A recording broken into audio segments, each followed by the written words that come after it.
I want to pause just before we get going with Helen, who is the rock star here.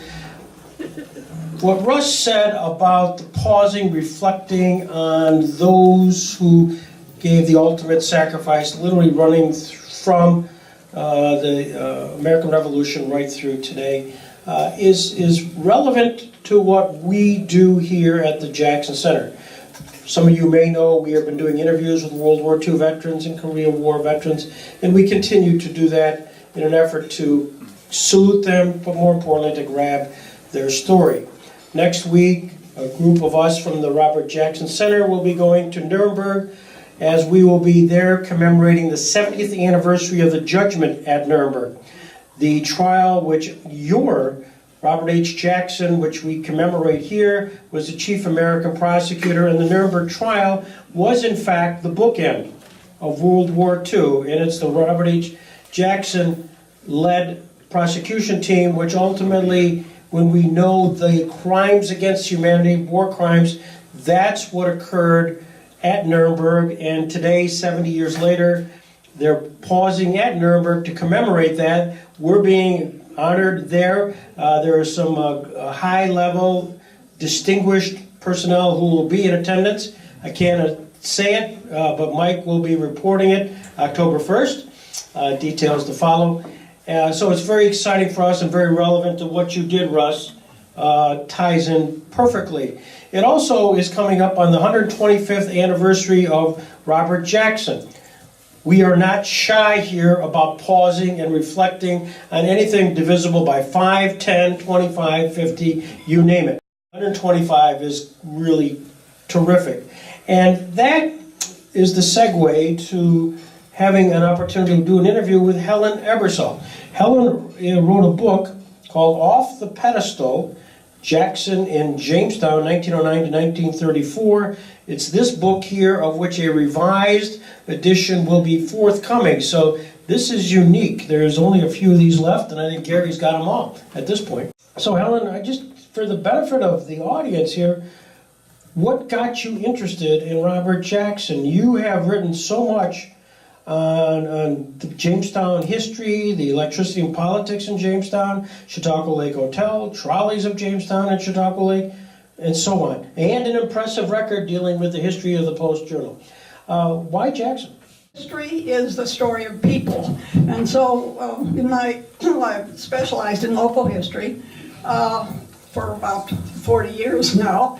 And so I tend to look to see who are the people who make things happen, and of course in Jamestown, in Chautauqua County. And Robert Jackson certainly is one of those people, and I guess that's why he was one of the people that I wanted to know more about, along with a lot of other people. And I'm just going to drop this in, anybody who's interested in researching. There needs to be a good biography written of Samuel Carlson, who was the mayor of Jamestown for 20-some years and brought it to a level of civilization as a city in the 19-teens and 20s. Okay, that's just a plug for another book. Okay. Yeah, she's indefatigable. My gosh, we won't ask your age, but you're amazing. You have a title here called Off the Pedestal. Was Jackson on a pedestal? Well, sure. As you all know, his statue was placed at the corner of 8th and Main Street. We took care of that, didn't we? And I'm happy was really happy to hear that he was taken off the pedestal last spring and placed in front of the center here, which is truly, I think, where it belongs. But that was not the point of my book. The point of my book was on the pedestal, here he is looking very formal and dressed in dress-up clothes. What was he like as a person? And I think Greg agrees with me that this is what he also wanted to know about Jackson. Well, heretofore, there's been not that much known about Jackson during his time here in Jamestown, and certainly virtually nothing known with regards to that time period, except those things which the Fenton History Center had put together, and I really appreciate that. So it was our job at the Jackson Center to try to take those items which we had accumulated through contacts with the Fenton, and to pause and just try to personalize Jackson. Much is written about him in 1934 through when he was a public figure through his death in 1954. What was the big surprise, Helen, when you started looking through all the boxes of information that we gathered, but we didn't know quite what to do with? Well, surprise. I hadn't thought about it that way, but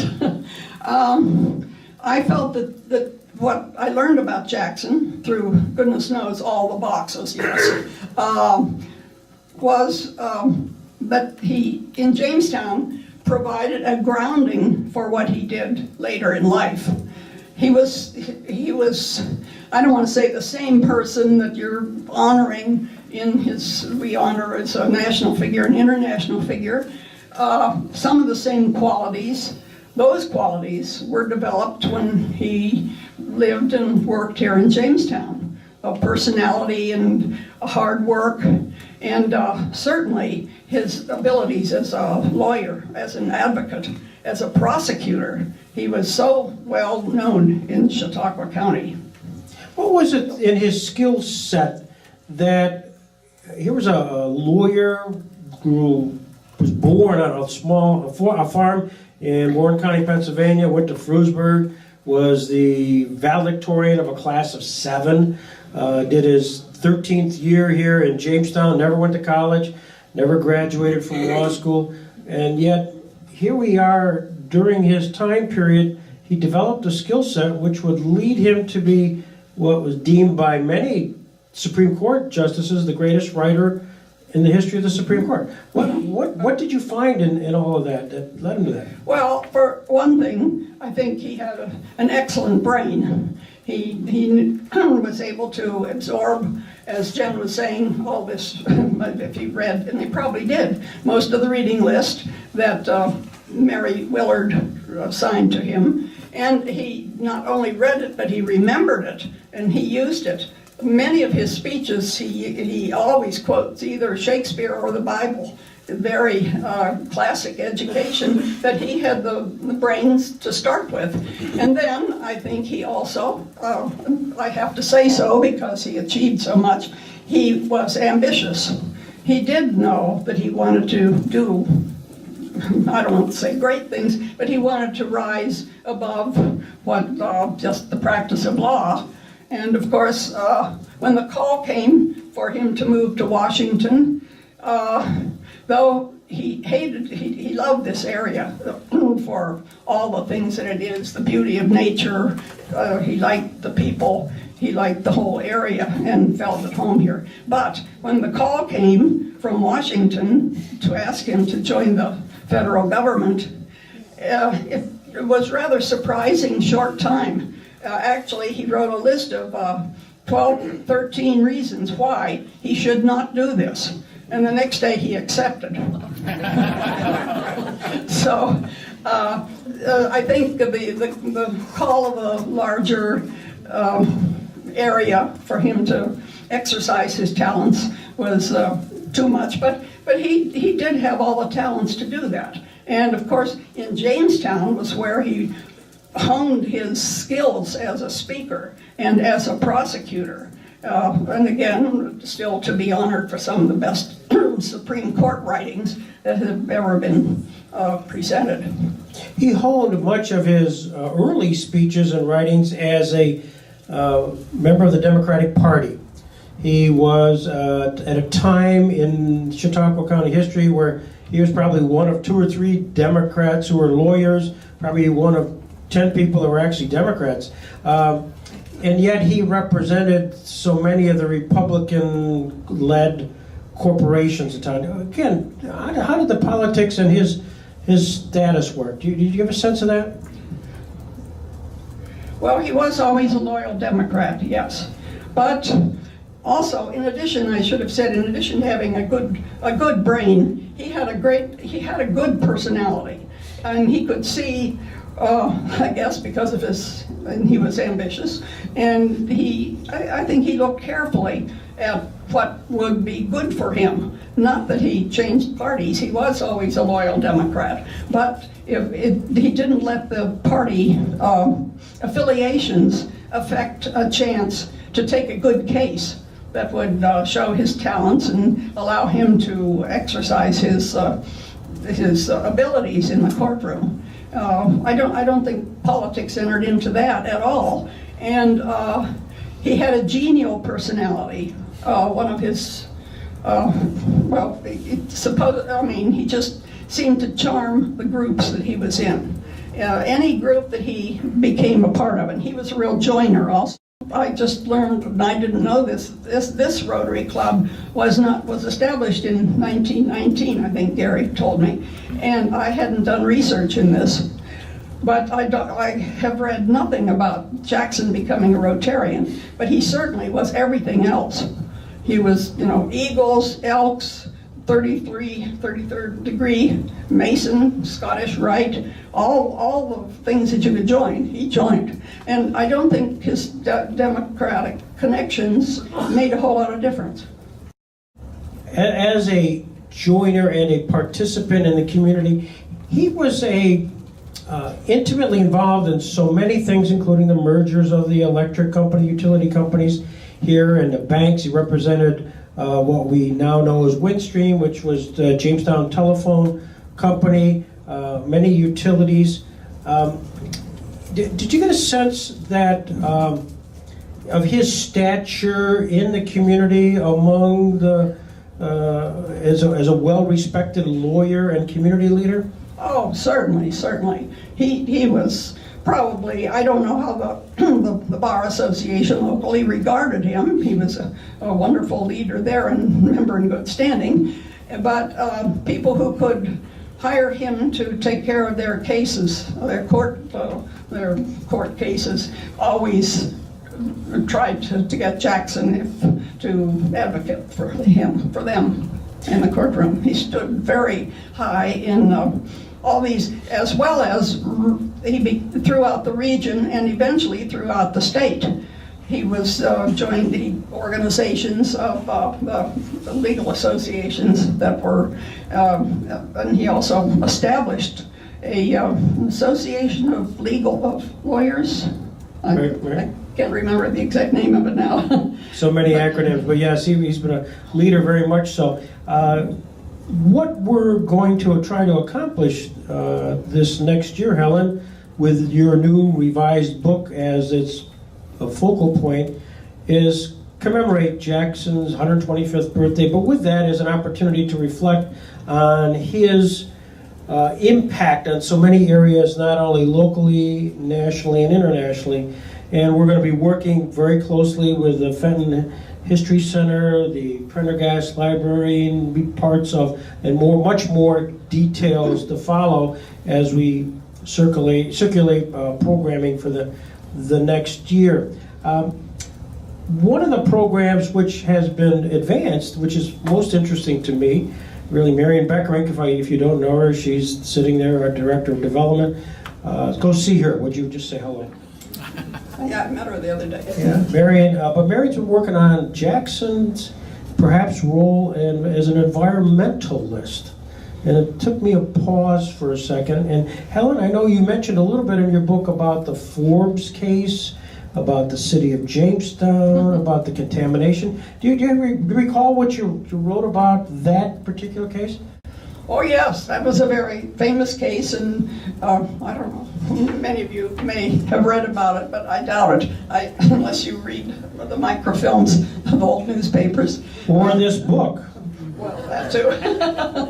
But yes, this was a case of a dairy farmer who of cases of typhoid fever that began to spring up in the city of Jamestown. Now, in that time, each individual dairyman had his own customers. There were maybe 100 milkmen coming around into the city because each one would have his so maybe 10, 12 customers. And then he would come, each one would come separately. And they, upon investigation, they found that many of the cases of typhoid came from this one, from the Forbes farm, and in East Jamestown. And they investigated through many ways, and they did find, the whole story goes on quite a long time, but they found, typhoid can be carried, the germ can be carried by a person who does not have typhoid. And they found that one of the women working in the dairy, a relative of the Forbes, was a carrier of the typhoid, but then it would be put into the milk. She carried the germ and could spread it, but she didn't get typhoid herself. And so, of course, everybody stopped getting milk from this dairyman. So this Mr. Forbes sued the city. That was the case. And they asked Jackson to be their lawyer. And Jackson did. Jackson went out to the farm. As I have read, the newspaper accounts were very vivid. He would go, and it so happened, just incidentally, the city of Jamestown sent their waste material that came out in pipes right above the Forbes farm. And a creek ran through that place and through the Forbes farm. And it just looked very much like it was, the germs might be coming because the cows would wade in the creek that the wastewater was coming down from the city, and it could be spread that way. And Jackson took the case. He went out and investigated. He and this is one thing about Jackson, that he identified completely with whatever person he was defending. He would go to their homes. He was very personable and talk to them and make them feel comfortable and assure them that, he would do his best for them, which he did. And eventually the outcome of the case was never fully decided who was the culprit. But it's interesting to note that in the succeeding years, Jamestown relocated their wastewater treatment place. And but that was during the era of Sam Carlson, who kept saying, it's not the fault of the city. And of course we can't build he was always saying, we can't build another place, we don't have enough money, which he could have done. But that was the Forbes case. It was very well known, and it was tried, appealed and tried a couple of times, but the Forbes did finally get the case settled in their favor. In fact, recently there was a significant, because of your research, article by Mary D. Martocci on that subject. It's on our line. Really, the idea being Jackson took on a case which became so pivotal with regards to the disease control in the city of Jamestown area. Yes, and it's also interesting when you speak of the environment that in Jackson's address to the his high school class when he graduated in Jamestown, he and I quote quite a bit of the speech. He talks about how Jamestown is building buildings and tearing down the natural beauty of the city. And building and tearing out the trees and building these ugly buildings and speaking very much like a present-day environmentalist. In your research, did you learn much about Jackson's political aspirations? Was he ever considered as a potential presidential candidate? Because Roosevelt was really going through his second term in 1938, 1940. Was that part of your research? Not necessarily, but I realized in reading that he and Roosevelt were quite close, and I don't know. I think I did read that people spoke of him as a possible political candidate, but Jackson was never elected. He was elected to one political office way back into the town of Carroll. I can't think what to the council or to the supervisors. That's the only place he was ever entered a political contest or even tried for political office. But still, he was appointed to everything else he did. We've learned a lot today because of your book about Jackson's public career here, his professional career here. What was his private life like? What did he do for fun and frolic? Well, that's what you asked me to find out. So I got to know him. I don't want to say intimately, but Oh, go ahead, Helen. Well, somebody who heard I was writing this book said, "Oh, there's a lot of juicy scandal and stuff in it." But I never found too much juicy scandal. But Page 34.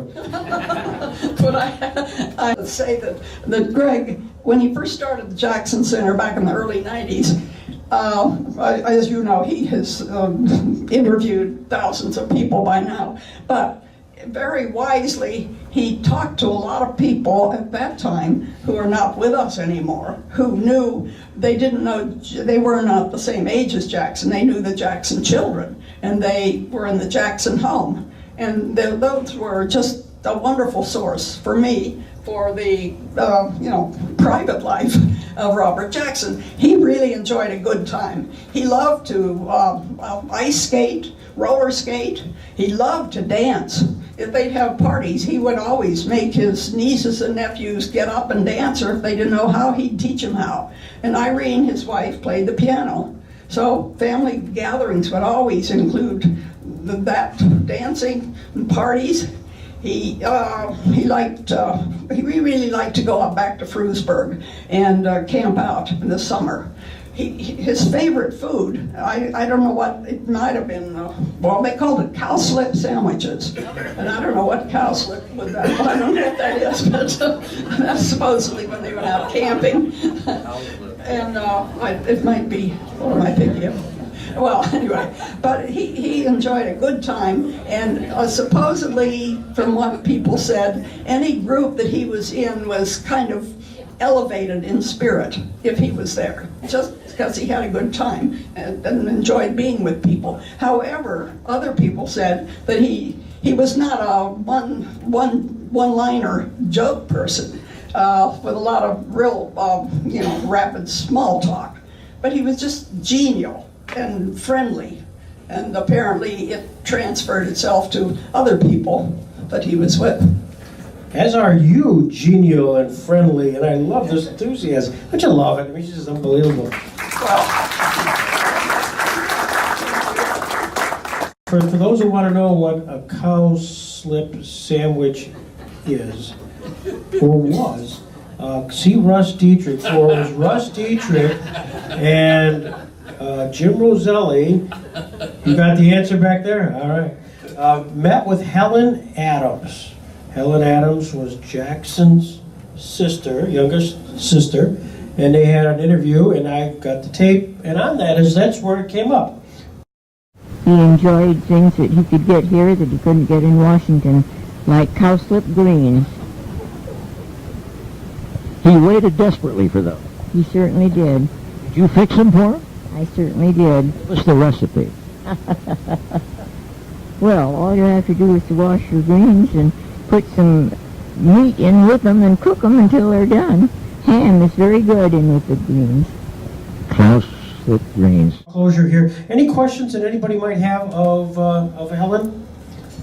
Yes, Walt. I'm not sure I got the years right, but were his teenage years included in the years that you have in the book?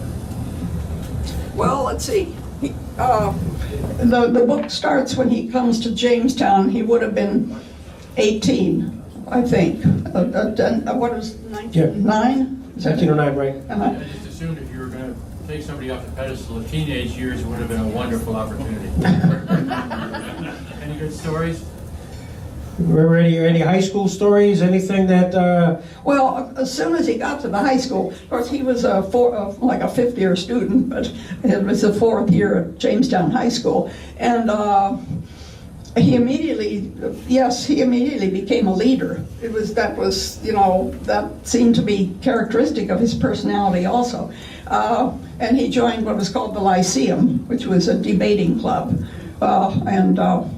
They held it was a great time for speeches and debates in Jamestown at that time. There were clubs, Saturday night club, where they'd have debates on the problems of the day, and there was a Sunday afternoon forum. And then, of course, this one in high school was students debating each other, like a debating society. And he immediately became a star in that realm of high school kids. So as I say, he had a lot of talents right from the start. And other than high school and studying with Miss Willard and who was the principal? Fletcher, Milton Fletcher? Yes, who was also the history teacher, and he was the principal of the school, or the superintendent, whichever they called them then. And both those two people were very instrumental in his last year of high school, learning about history and public speaking, writing. He was an excellent writer. But you'd think that he would have the ability, like to speak off the cuff. Maybe he did, just extemporaneously. But he in instructions, which I read that he gave to classes, he said every speech that he made, he would write out completely ahead of time. Not when he was in court. When he was defending, he would just have very good notes, because he never quite knew how the case would go there. But if he was going to make a speech, he would write out the whole speech himself, which sounds kind of surprising, because he did seem like he could speak so gracefully and with such power. But he prepared for it, and he learned there, I think. If you want a prequel of the Jackson and Frewsburg, that probably we're not going to write. See Judge Cass. He can give you stories. I just wanted to say also, which is something I have in mind, maybe I'll do. They built this wonderful building in Buffalo, the federal courthouse, which is named after Jackson. And I really have to wonder how many people in Buffalo are saying, who was this Jackson? And I have had in mind to maybe encapsulate my book and send it to the Western New York Heritage or someplace, so people in Buffalo might find out who Jackson was a little more. You're going to rue the day having said that, because it's all on tape. Ladies and gentlemen, Helen Ebersole.